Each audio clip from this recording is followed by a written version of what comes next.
ਸਤਨਾਮ ਸ਼੍ਰੀ ਵਾਹਿਗੁਰੂ ਜੀ।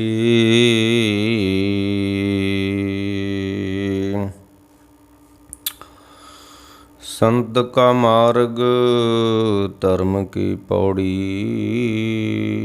ਕੋ ਵਡ ਭਾਗੀ ਪਾਏ। ਤੇ ਨੇਤਰ ਭਲੇ ਪ੍ਰਵਾਨ ਹੈ ਮੇਰੀ ਜਿੰਦੜੀਏ। ਜੋ ਸਾਧੂ ਸਤਿਗੁਰ ਦੇਖੇ ਰਾਮ,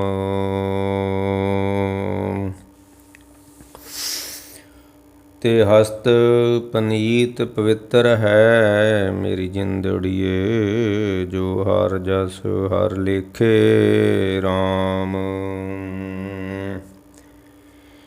ਨਾਨਕ ਤਿਨ ਵਿਟੋਂ ਵਾਰਿਆ ਮੇਰੀ ਜਿੰਦੜੀਏ।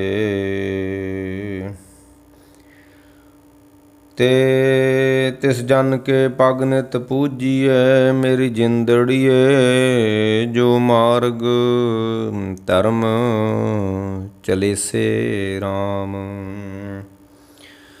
ਤਿਸ ਜਨ ਕੇ ਪਗ ਨਿਤ ਪੂਜੀਐ ਮੇਰੀ ਜਿੰਦੜੀਏ। ਜੋ ਮਾਰਗ ਧਰਮ ਚਲੇਸੇ ਰਾਮ, ਨਾਨਕ ਤਿਨ ਵਿਟੋਂ ਵਾਰਿਆ ਮੇਰੀ ਜਿੰਦੜੀਏ। ਹਰ ਸੁਣ ਹਰ ਨਾਮ ਨੇਸੇ ਰਾਮ। ਵਾਹਿਗੁਰੂ ਜੀ ਕਾ ਖਾਲਸਾ, ਵਾਹਿਗੁਰੂ ਜੀ ਕੀ ਫਤਿਹ। ਗੁਰੂ ਪਿਆਰੀ ਸਾਧ ਸੰਗਤ ਜੀ, ਜਿਹੜੀ ਕਥਾ ਚੱਲ ਰਹੀ ਹੈ ਧਰਮ ਦੇ ਉੱਤੇ, ਕਿ ਮੰਨੇ ਧਰਮ ਸੇਤੀ ਸੰਬੰਧ, ਜਪਜੀ ਸਾਹਿਬ ਦੇ ਅੰਦਰ ਜਿਹੜਾ ਬਚਨ ਹੁੰਦਾ ਹੈ, ਧੌਲ ਧਰਮ ਜਿਸ ਵਿੱਚ ਧਰਤੀ ਥਾਪ ਰੱਖੀ ਧਰਮਸਾਲ। ਧਰਮ ਖੰਡ ਗਾਏ ਹੋ ਧਰਮ, ਵਾਚੇ ਧਰਮ ਹਦੂਰੇ। ਇਹ ਬਾਰ-ਬਾਰ ਸ਼ਬਦ ਜਿਹੜਾ ਜਪਜੀ ਸਾਹਿਬ 'ਚ ਧਰਮ ਦਾ ਆਉਂਦਾ। ਤੋ ਧਰਮ ਕੀ, ਆਪਾਂ ਬੜੀ ਲੰਮੀ ਵਿਆਖਿਆ ਦੀ ਕਰ ਚੁੱਕੇ ਹਾਂ ਕਿ ਧਰਮ ਕੋਈ ਵਿਖਾਵਾ ਨਹੀਂ ਹੈ। ਧਰਮ ਕੋਈ ਕੱਪੜੇ ਨਹੀਂ ਹੈ। ਧਰਮ ਕੋਈ ਡੰਡਾ ਨਹੀਂ ਹੈ। ਇਹਨਾਂ ਚੀਜ਼ਾਂ ਦਾ ਤਾਂ ਬਾਣੀ ਖੰਡਨ ਕਰ ਚੁੱਕੀ ਹੈ। ਗੁਰੂ ਅਰਜਨ ਦੇਵ ਸੱਚੇ ਪਾਤਸ਼ਾਹ ਤੇ ਨਾ ਕੋਈ ਪਹਿਰਾਵਾ ਸੀ ਖਾਸ, ਨਾ ਕੋਈ ਪੱਗ ਸੀ, ਨਾ ਕੋਈ ਕਕਾਰ ਸੀ, ਕੁਛ ਨਹੀਂ, ਕੇਵਲ ਧਰਮ ਸੀ। ਮੁੜ ਕੇ ਫਿਰ 10ਵੇਂ ਪਾਤਸ਼ਾਹ ਨੇ ਕਕਾਰ ਦੇ ਦਿੱਤੇ ਸਾਨੂੰ, ਤੇ ਅਸੀਂ ਕਕਾਰਾਂ ਨੂੰ ਹੀ ਧਰਮ ਮੰਨਿਆ ਹੋਇਆ ਵਾ। ਗੱਲ ਤਾਂ ਇੱਥੇ ਰੁਕੀ ਹੋਈ ਸਾਡੀ, ਕਿਉਂਕਿ ਮਨੁੱਖ ਦੀ ਅੰਦਰ ਸੁਰਤੀ ਦਾ ਵਿਕਾਸ ਨਹੀਂ ਹੋ ਸਕਿਆ। ਤੇ ਇਸ ਨੇ ਸੋਚਿਆ ਵੀ ਠੀਕ ਆ, ਕਕਾਰ ਹੀ ਧਰਮ ਵਾ, ਕੱਪੜੇ ਹੀ ਧਰਮ ਵਾ। ਨਹੀਂ, ਇਹ ਧਰਮ ਦਾ ਲਿਬਾਸ ਵਾ, ਧਰਮ ਨਹੀਂ ਹੈ। ਇੱਕੋ ਧਰਮ ਦ੍ਰਿੜੇ ਸੱਚ ਕੋਈ। ਉਹ ਧਰਮ ਮਨੁੱਖ ਨੂੰ ਬਾਹਰੋਂ ਨਹੀਂ ਕਿਤੋਂ ਮਿਲਣਾ, ਨਾ ਉਹ ਕੋਈ ਦੇ ਹੀ ਸਕਦਾ ਹੈ, ਨਾ ਮਿਲ ਹੀ ਸਕਦਾ ਹੈ। ਉਹ ਮਨੁੱਖ ਦੇ ਅੰਦਰੋਂ ਧਰਮ ਪੈਦਾ ਹੋਣਾ ਹੈ। ਜਦੋਂ ਇਸ ਨੇ ਸੱਚ ਦੀ ਕਮਾਈ ਕਰਨੀ ਹੈ, ਗੁਰੂ ਪੀਰ ਦੇ ਰਾਹ 'ਤੇ ਚੱਲਣਾ ਹੈ, ਅਤੇ ਇਹਦੇ ਅੰਦਰ ਦਇਆ ਪੈਦਾ ਹੋਣੀ ਹੈ। ਉਸ ਦਇਆ ਦੇ ਵਿੱਚੋਂ ਫਿਰ ਧਰਮ ਰੂਪੀ ਪੁੱਤਰ ਦਾ ਜਨਮ ਹੋਣਾ ਹੈ। ਧੌਲ ਧਰਮ ਦਇਆ ਕਾ ਪੂਤ, ਦਇਆ ਦਾ ਪੁੱਤਰ। ਹੁਣ ਹਿਰਦੇ ਵਿੱਚ ਦਇਆ ਨਹੀਂ ਹੈ ਤੇ ਮੈਂ ਧਰਮੀ ਕਿਵੇਂ ਬਣ ਗਿਆ? ਜੇ ਮਾਂ ਹੀ ਨਹੀਂ ਹੈ, ਪੁੱਤਰ ਕਿੱਥੋਂ ਆ ਗਿਆ? ਹਿਰਦੇ ਵਿੱਚ ਦਇਆ ਹੀ ਨਹੀਂ ਹੈ ਤੇ ਧਰਮ ਬੰਦੇ ਨੇ ਬਾਜ਼ਾਰੋਂ ਕਿੱਥੋਂ ਖਰੀਦ ਲਿਆ ਹੈ? ਇਹ ਧਰਮ ਬੰਦੇ ਨੂੰ ਬਾਹਰੋਂ ਕਿੱਥੋਂ ਮਿਲ ਗਿਆ ਹੈ? ਤੇ ਧਰਮ ਦਾ ਮੂਲ ਅਰਥ ਹੈ ਕਿ ਰੱਬੀ ਨਿਯਮਾਂ ਦੇ ਅਨੁਸਾਰ ਹੋ ਕੇ ਜਿਹੜਾ ਚੱਲ ਰਿਹਾ ਹੈ, ਹੁਕਮ ਰਜ਼ਾਈ ਚੱਲਣਾ ਜਿਹਨੂੰ ਕਿਹਾ ਹੈ, ਉਹ ਜਿਹੜਾ ਚੱਲ ਰਿਹਾ ਹੈ, ਗੁਰਮੁਖ ਤੇਰਾ ਭਾਣਾ ਪਾਵੇ। ਉਹਨੂੰ ਕਹਿੰਦੇ ਨੇ ਜਿਹੜਾ ਰੱਬੀ ਨਿਯਮਾਂ ਨੂੰ ਜਾਣਦਾ ਹੈ ਅਤੇ ਉਹਦੇ ਮੁਤਾਬਕ ਚੱਲਦਾ ਹੈ, ਉਹਨੂੰ ਕਹਿੰਦੇ ਨੇ ਇਹ ਬੰਦਾ ਧਰਮੀ ਹੈ। ਕਿਸੇ ਦਾ ਬੁਰਾ ਨਹੀਂ ਕਰਨਾ, ਇਹ ਵੀ ਇੱਕ ਧਰਮ ਵਾ। ਕਿਸੇ ਦਾ ਹੱਕ ਨਹੀਂ ਮਾਰਨਾ, ਇਹ ਵੀ ਇੱਕ ਧਰਮ ਵਾ।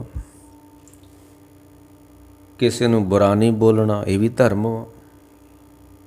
ਹਾਂਜੀ, ਪੂਰਾ ਤੋਲਣਾ, ਸੱਚ ਬੋਲਣਾ, ਬੋਲੀਏ ਸੱਚ, ਧਰਮ, ਝੂਠ ਨਾ ਬੋਲੀਏ, ਇਹ ਧਰਮ ਸਨ। ਇਸ ਨੂੰ ਧਰਮ ਕਿਹਾ ਜਾਂਦਾ ਸੀ। ਜਿੱਦਾਂ ਹਰੀ ਚੰਦ ਨੇ ਧਰਮ ਕਮਾਇਆ। ਪਰ ਗੁਰੂ ਅਰਜਨ ਦੇਵ ਜੀ ਕਹਿੰਦੇ ਜਿਹੜਾ ਇਹ ਧਰਮ ਦਾ ਮਾਰਗ ਵਾ ਨਾ, ਤੇ ਬਹੁਤ ਥੋੜ੍ਹੇ ਘੱਟ ਚੱਲਦੇ ਨੇ ਲੋਕ। ਬਾਹਰ ਹੀ ਵੇਖੋ ਕਿੱਡਾ ਵੱਡਾ ਇਸਲਾਮ ਧਰਮ ਹੈ, ਕਿੱਡਾ ਵੱਡਾ ਈਸਾਈ ਧਰਮ ਹੈ, ਕਿੰਨਾ ਵੱਡਾ ਹਿੰਦੂ ਧਰਮ ਹੈ। ਇਹ ਸਰੀਰਾਂ ਦੀ ਗਿਣਤੀ ਆ, ਧਰਮ ਨਹੀਂ ਹੈ ਇਹ। ਧਰਮ ਵਿਅਕਤੀਗਤ ਹੁੰਦਾ ਹੈ, ਉਹ ਸਮੂਹ ਨਹੀਂ ਹੁੰਦਾ। ਧਰਮ ਸਮੂਹ ਨਹੀਂ ਹੁੰਦਾ, ਉਹ ਵਿਅਕਤੀਗਤ ਹੁੰਦਾ ਹੈ। ਸਿਰਫ ਘਰ ਵਿੱਚ ਇੱਕ ਹੀ ਬੰਦਾ ਹੁੰਦਾ ਹੈ ਜਿਹੜਾ ਸੱਚ ਦੇ ਮਾਰਗ 'ਤੇ ਚੱਲਣ ਵਾਲਾ। ਹਾਂ, ਉਸ ਧਰਮ ਨੂੰ ਮੰਨਣ ਵਾਲੇ ਲੋਕ ਹੋ ਸਕਦੇ ਨੇ, ਧਰਮ ਨਹੀਂ।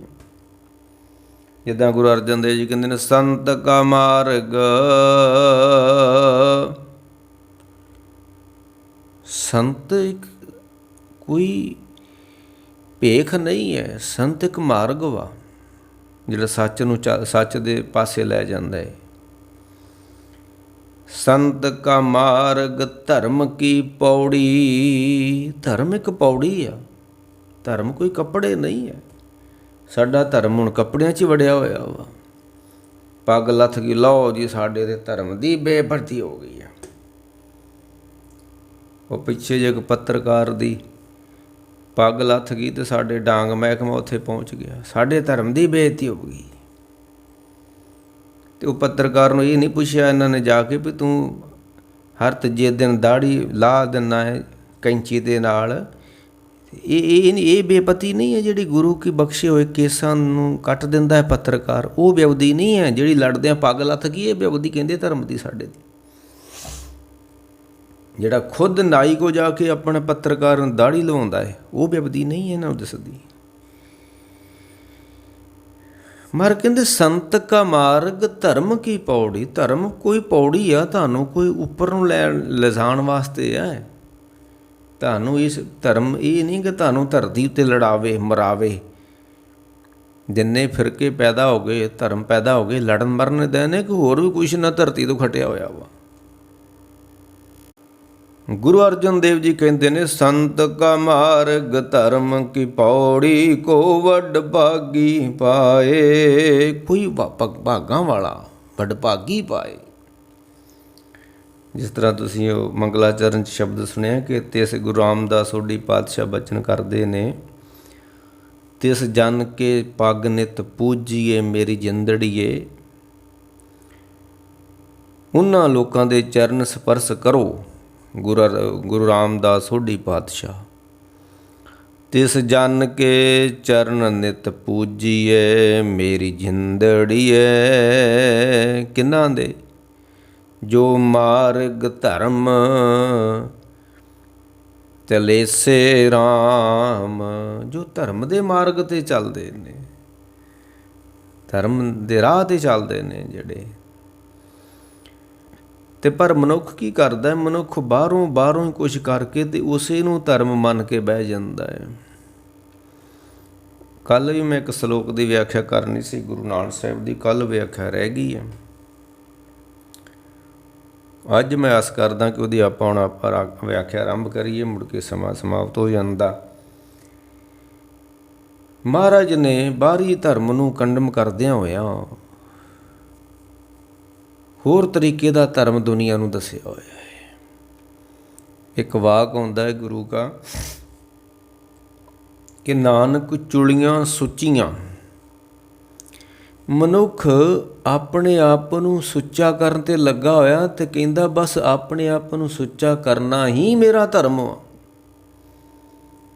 ਸਹਿ ਕਹਿੰਦੀ ਪਹਿਲਾਂ ਸੁੱਚਾ ਆਪ ਹੋਏ, ਸੁੱਚੇ ਬੈਠਾ ਆਏ।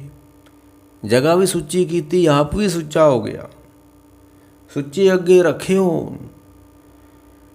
ਅੱਗੇ ਪਦਾਰਥ ਜਿਹੜਾ ਉਹ ਵੀ ਸੁੱਚਾ ਕਰਕੇ ਰੱਖਿਆ ਗਿਆ। ਸੁੱਚੇ ਅੱਗੇ ਰੱਖੇ ਨੂੰ ਕੋਈ ਨਾ ਪਿੱਟਿਓ ਜਾਏ। ਉਸ ਨੂੰ ਕਿਸੇ ਦੂਸਰੇ ਨੇ ਹੱਥ ਨਹੀਂ ਲਾਇਆ, ਪਿੱਟਿਆ ਨਹੀਂ ਗਿਆ। ਕੋਈ ਨਾ ਪਿੱਟਿਓ ਜਾਏ, ਸੁੱਚਾ ਹੋਏ ਕਿ ਜੀਵਿਆ। ਇਹ ਜੀਵਿਆ ਸ਼ਬਦ ਆਉਂਦਾ ਹੈ ਖਾਣ ਵਾਸਤੇ। ਬੜਾ ਸੁੱਚਾ ਹੋ ਕੇ ਤੂੰ ਭੋਜਨ ਖਾਣ ਲੱਗ ਪਿਆ ਹੈ। ਜਿੱਦਾਂ ਕਬੀਰ ਸਾਹਿਬ ਨੇ ਕਿਹਾ, ਕਹੋ ਕਬੀਰ ਸੁੱਚਾ ਕਮਨ ਠਾਓ, ਜਹਾਂ ਬੈਠ ਹੋ ਭੋਜਨ ਖਾਓ। ਪੰਡਤ ਕਹਿੰਦੇ ਕਬੀਰ ਨੂੰ, ਤੂੰ ਕਿਤੇ ਸੁੱਚੇ ਥਾਂ ਬਹਿ ਕੇ ਭੋਜਨ ਖਾਇਆ ਕਰ, ਖੱਡੀ 'ਤੇ ਬਹਿ ਕੇ ਖਾ ਲੈਂਦਾ ਕਿਤੇ। ਕਬੀਰ ਸਾਹਿਬ ਕਹਿੰਦੇ ਪੰਡਤ ਮੈਨੂੰ ਇਹ ਦੱਸਿਓ ਜੇ ਸੁੱਚਾ ਥਾਂ ਕਿੱਥੇ ਜੇ। ਕਹੋ ਪੰਡਤ ਸੁੱਚਾ ਕਮਨ ਠਾਓ, ਜਹਾਂ ਬੈਸ ਹਉ ਭੋਜਨ ਖਾਓ। ਸੁੱਚਾ ਹੋਏ ਕਿ ਜੀਵਿਆ। ਉਹਨੂੰ ਖਾਣ ਲੱਗਾ ਅਤੇ ਖਾਣ ਤੋਂ ਪਹਿਲਾਂ ਸਲੋਕ ਪੜ੍ਹਨ ਲੱਗ ਪਿਆ। ਜਿੱਦਾਂ ਅਸੀਂ ਪੜ੍ਹ ਲੈਂਦੇ, ਕੋਈ ਨਾ ਕੋਈ ਬਾਣੀ ਦੀ ਤੁਕ ਪੜ੍ਹ ਲੈਂਦੇ ਹਾਂ। ਵੈਸੇ ਤਾਂ ਉੱਦਾਂ ਬਚਨਾ ਗੁਰੂ ਕਾ ਕਿ ਵਾਹਿਗੁਰੂ ਬਿਨ ਕਹੇ ਕਿਛ ਮੂੰਹ ਜੋ ਪਾਵੇ। ਕੋਈ ਪਦਾਰਥ, ਪਾਣੀ, ਰੋਟੀ, ਕੁਝ ਵੀ ਜਿਹੜਾ ਤੁਸੀਂ ਮੂੰਹ ਦੇ ਵਿੱਚ ਪਾਉਣ ਲੱਗੇ ਹੋ, ਉਹ ਭਾਵੇਂ ਇੱਕ ਵਾਰੀ ਵਾਹਿਗੁਰੂ ਕਹੋ ਕਹਿਣਾ ਹੈ। ਕਿਉਂਕਿ ਜਿਸ ਦਾ ਦਿੱਤਾ ਖਾਵਣਾ ਤਿਸ ਕਹੀਏ ਸਾਬਾਸ। ਤੂੰ ਦਿੱਤਾ ਮੈਂ ਖਾਣ ਲੱਗਾ ਅਤੇ ਉਸ ਨੂੰ ਉਸ ਦਾ ਧੰਨਵਾਦ ਖਾ ਕੇ ਕਰਕੇ ਛਕ ਲਓ। ਗੁਰਪ੍ਰਸਾਦ ਭਰਮ ਕਾ ਨਾਸ, ਕਈ ਇੱਦਾਂ ਵੀ ਕਹਿ ਕੇ ਛਕ ਲੈਂਦੇ ਨੇ। ਪੰਡਤ ਲੋਕ ਗੀਤਾ ਦੇ ਸਲੋਕ ਪੜ੍ਹਦੇ ਨੇ। ਸੁੱਚਾ ਹੋਏ ਕਿ ਜੀਵਿਆ, ਲੱਗਾ ਪੜ੍ਹਨ ਸਲੋਕ। ਸਲੋਕ ਵੀ ਪੜ੍ਹ ਲਏ, ਸਭ ਕੁਝ ਸੁੱਚਾ ਹੋ ਗਿਆ। ਪਰ ਕੋਥੀ ਜਾਏ ਸੁੱਟਿਆ, ਕਿਸ ਇਹ ਲੱਗਾ ਦੋਖ। ਉਹ ਜੋ ਤੂੰ ਖਾਧਾ ਹੈ ਉਹਦਾ ਗੰਦ ਬਣ ਗਿਆ ਹੈ। ਇਹਦਾ ਦੋਸ਼ ਕਿਹਨੂੰ ਲੱਗੇਗਾ। ਤੂੰ ਇੰਨੀਆਂ ਅੰਨ ਦੇਵਤਾ, ਪਾਣੀ ਦੇਵਤਾ, ਬਸੰਤਰ ਦੇਵਤਾ, ਲੂਣ, ਪੰਜਵਾਂ ਪਾਇਆ ਕ੍ਰਿਤ, ਘਿਓ ਤੂੰ ਮੂੰਹ 'ਚ ਪਾਇਆ ਅਤੇ ਗੰਦ ਬਣਾ ਕੇ ਬਾਹਰ ਕੱਢ ਛੱਡਿਆ। ਇਹ ਦੋਸ਼ ਕਿਹਨੂੰ ਲੱਗੇਗਾ। ਇੰਨੀਆਂ ਪਵਿੱਤਰ ਚੀਜ਼ਾਂ ਤੂੰ ਆਪਣੇ ਮੂੰਹ 'ਚ ਪਾਈਆਂ ਅਤੇ ਮੂੰਹ 'ਚ ਪੈਂਦਿਆਂ ਹੋਏ ਗੰਦ ਬਣ ਗਈਆਂ। ਅੰਨ ਕਿਸੇ ਲੱਗਾ ਦੋਖ, ਅੰਨ ਦੇਵਤਾ, ਪਾਣੀ ਦੇਵਤਾ, ਬੈਸੰਤਰ ਦੇਵਤਾ, ਲੂਣ, ਪੰਜਵਾਂ ਪਾਇਆ ਕ੍ਰਿਤ। ਇੱਕ ਅੰਨ ਦੇਵਤਾ ਆਟਾ, ਪਾਣੀ ਦੇਵਤਾ, ਬਸੰਤਰ ਦੇਵਤਾ, ਲੂਣ, ਪੰਜਵਾਂ ਵਿੱਚ ਘਿਓ। ਪਾਪੀ ਸੋ ਤਨ ਗੱਢਿਆਂ, ਥੁੱਕਾਂ ਪਾਈਆਂ ਤਿੱਤ। ਉਸ ਗੰਦ ਨੂੰ ਮੁੜ ਕੇ ਲੋਕੀ ਥੁੱਕਦੇ ਨੇ, ਜਿਹੜਾ ਤੂੰ ਇੰਨੀਆਂ ਪਵਿੱਤਰ ਚੀਜ਼ਾਂ ਖਾ ਕੇ ਗੰਦ ਬਣਾ ਛੱਡਿਆ। ਅਤੇ ਫਿਰ ਤੂੰ ਆਪਣੇ ਆਪ ਨੂੰ ਕਿਵੇਂ ਪਵਿੱਤਰ ਮੰਨਿਆ ਹੋਇਆ ਵਾ।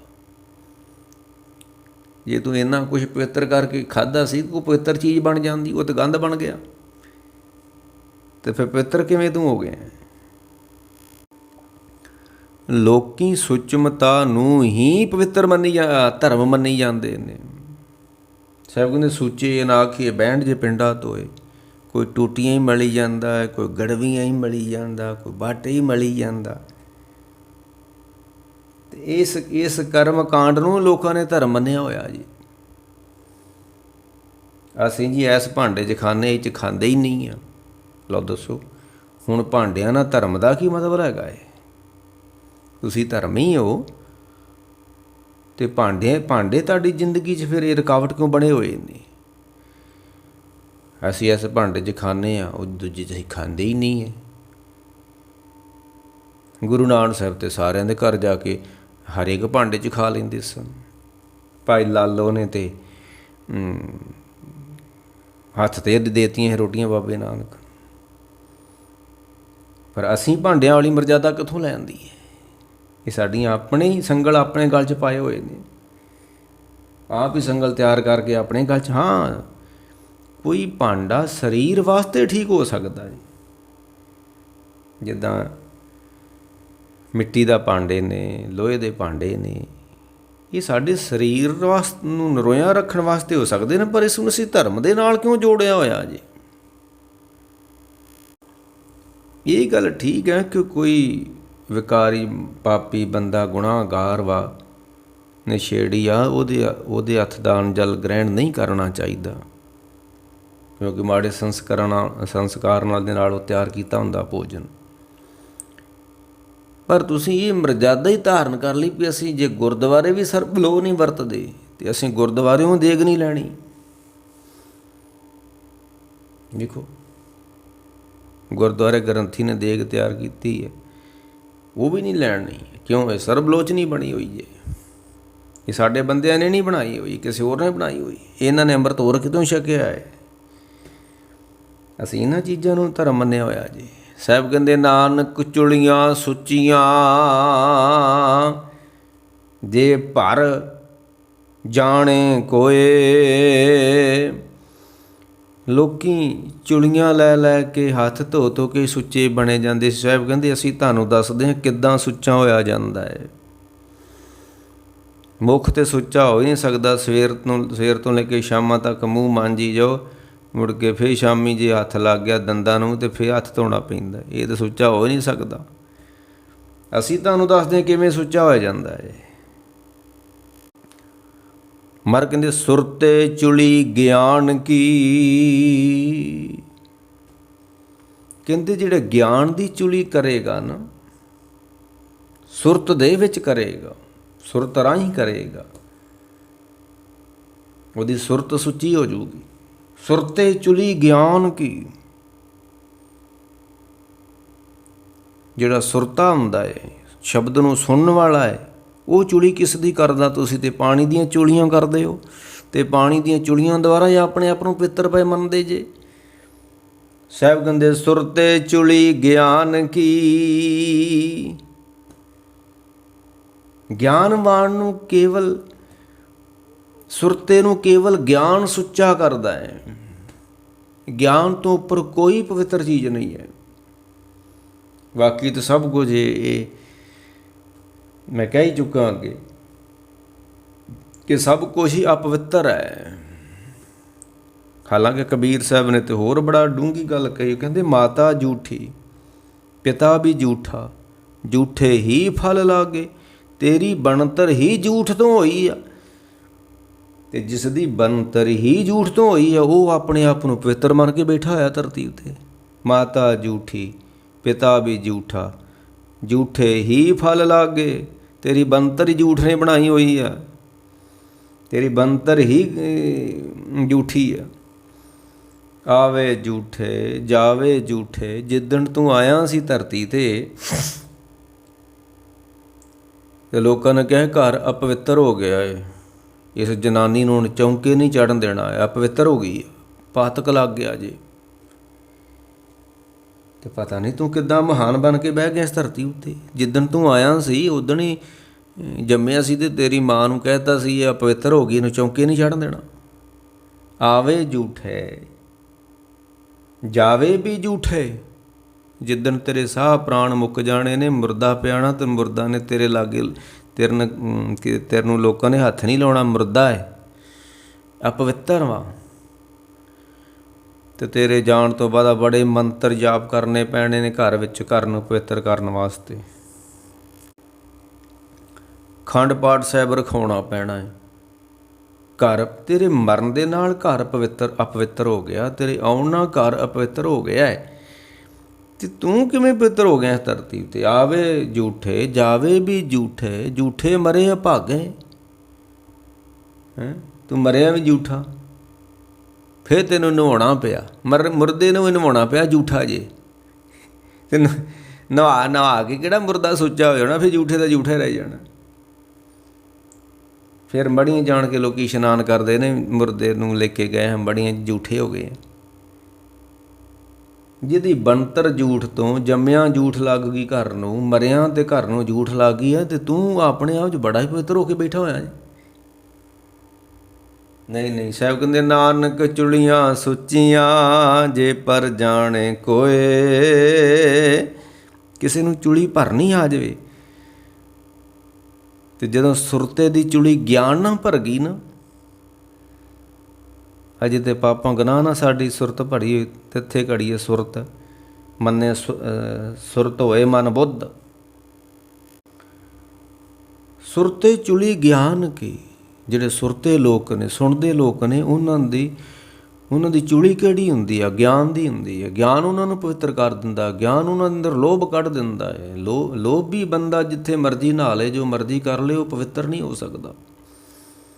ਤੇ ਜਿੱਦਣ ਲੋਭ ਨਹੀਂ ਰਿਹਾ, ਲੋਭ ਮੈਲ ਵਿੱਚੋਂ ਜਾਵੇ, ਜੋ ਬਸੰਤਰ ਧਾਤ ਸੁਧ ਹੋਏ, ਤੂੰ ਹਰ ਕਾ ਪਾਉ ਦੁਰਮਤ ਮੈਲ ਗਵਾਵੇ। ਬਾਬੇ ਨੇ ਕਿਹਾ ਨਾ ਵੀ ਫਰੀਦਾ ਰੱਤੀ ਰਤ ਨਾ ਨਿਕਲੇ। ਗੁਰੂ ਅਮਰਦਾਸ ਕਹਿੰਦੇ ਉਸ ਰਤ ਦਾ ਜ਼ਿਕਰ ਨਹੀਂ ਜੇ ਜਿਹੜਾ ਸਰੀਰ 'ਚ ਤੁਰਿਆ ਫਿਰਦਾ, ਜਿਹੜਾ ਮਨ 'ਚ ਤੁਰਿਆ ਫਿਰਦਾ ਰਤ, ਬਾਬਾ ਫਰੀਦ ਨੇ ਉਸ ਰਤ ਦੀ ਗੱਲ ਕੀਤੀ ਜੇ। ਫਰੀਦਾ ਇਹ ਤਨ ਸਭੋ ਰਤ ਹੈ। ਲੋਕਾਂ ਨੇ ਸਮਝਿਆ ਕਿ ਸੈਂਸ ਬਾਬਾ ਫਰੀਦ ਸਾਹਿਬ ਜੀ ਸਰੀਰ ਦੀ ਪਏ ਗੱਲ ਕਰਦੇ ਨੇ ਕਿ ਫਰੀਦਾ ਰੱਤੀ ਰਤ ਨਾ ਨਿਕਲੇ, ਜੇ ਤਨ ਚੀਰੇ ਕੋਵੇ।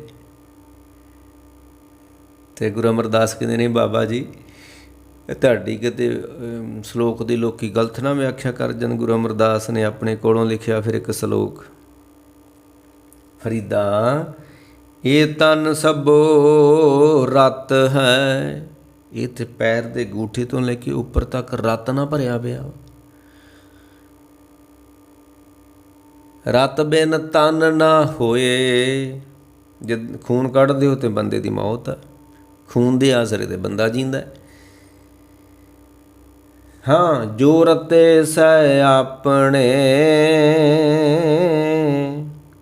ਤਿਤ ਤਨ ਲੋਭ ਰਤ ਨਾ ਹੋਏ। ਲੋਭ ਨੂੰ ਗੁਰੂ ਅਮਰਦਾਸ ਕਹਿੰਦੇ ਲੋਕੋ, ਬਾਬਾ ਫਰੀਦ ਸਾਹਿਬ ਨੇ ਲੋਭ ਦੀ ਗੱਲ ਕੀਤੀ। ਉਹਨਾਂ ਅੰਦਰ ਕੋਈ ਲੋਭ ਨਹੀਂ ਹੈ ਜਿਹੜੇ ਰੱਬ ਨਾਲ ਜੁੜੇ ਹੋਏ ਨੇ। ਤੇ ਲੋਭ ਮੈਲ ਵਾ, ਅਤੇ ਤੀਰਥਾਂ ਦੇ ਜਾਂਤਿਆਂ ਇਹ ਮੈਲ ਲੱਥਦੀ ਨਹੀਂ ਹੈ। ਇਹ ਨਾਤਿਆਂ ਕੱਲ੍ਹ ਵੀ ਬਚਨ ਆਇਆ ਕਿ ਪਾਣੀ ਚਿੱਤ ਨਾ ਧੋਪਈ। ਗੁਰੂ ਨਾਨਕ ਸਾਹਿਬ ਕਹਿੰਦੇ ਐ ਬੰਦੇ, ਤੇਰੇ ਚਿੱਤ ਨੂੰ ਪਾਣੀ ਨੇ ਨਹੀਂ ਧੋਣਾ। ਪਾਣੀ ਚਿੱਤ ਨਾ ਧੋਪਈ, ਇਹ ਨਹੀਂ ਧੁੱਪਦਾ ਚਿੱਤ ਪਾਣੀ ਨਾਲ। ਹਾਂ ਸ਼ਬਦ ਮਨ ਧੋਵੋ ਸ਼ਬਦ ਲਾਗੋ, ਸੁਰਤੇ ਚੁਲੀ ਗਿਆਨ ਕੀ।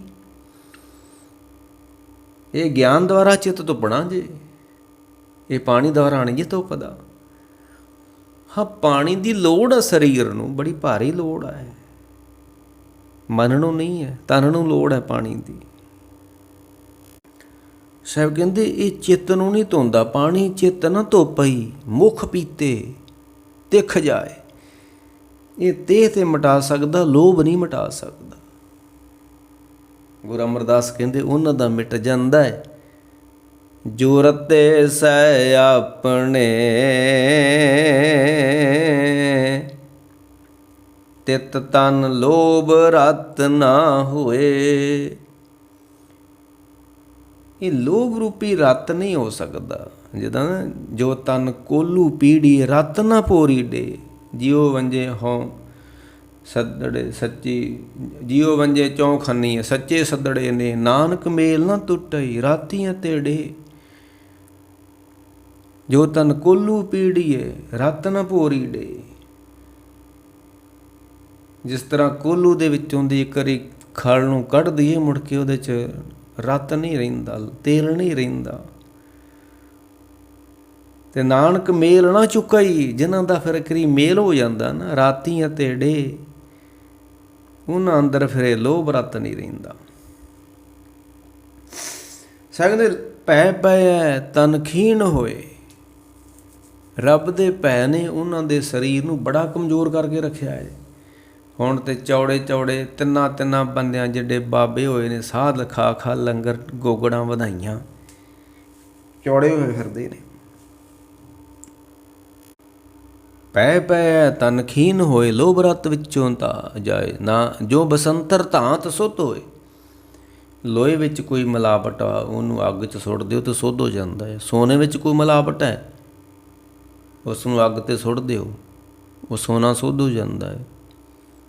ਸਾਹਿਬ ਕਹਿੰਦੇ ਰੱਬ ਦੇ ਭੈ ਵਿੱਚ ਆਪਣੇ ਆਪ ਨੂੰ ਜਿਸ ਦਿਨ ਬੰਦਾ ਪਾ ਲੈਂਦਾ, ਫਿਰ ਇਹਦਾ ਮਨ ਸੁੱਧ ਹੋ ਜਾਂਦਾ। ਪੈ ਪੈ ਤਨ ਖੀਨ ਹੋਏ, ਲੋਭ ਰਤ ਵਿੱਚੋਂ ਜਾਏ। ਨਾਨਕ ਜੋ ਬਸੰਤਰ ਧਾਤ ਸੁੱਧ ਹੋਏ, ਤਿਉ ਹਰ ਕਾ ਪਾਓ ਦੁਰਮਤ ਮੈਲ ਗਵਾਏ।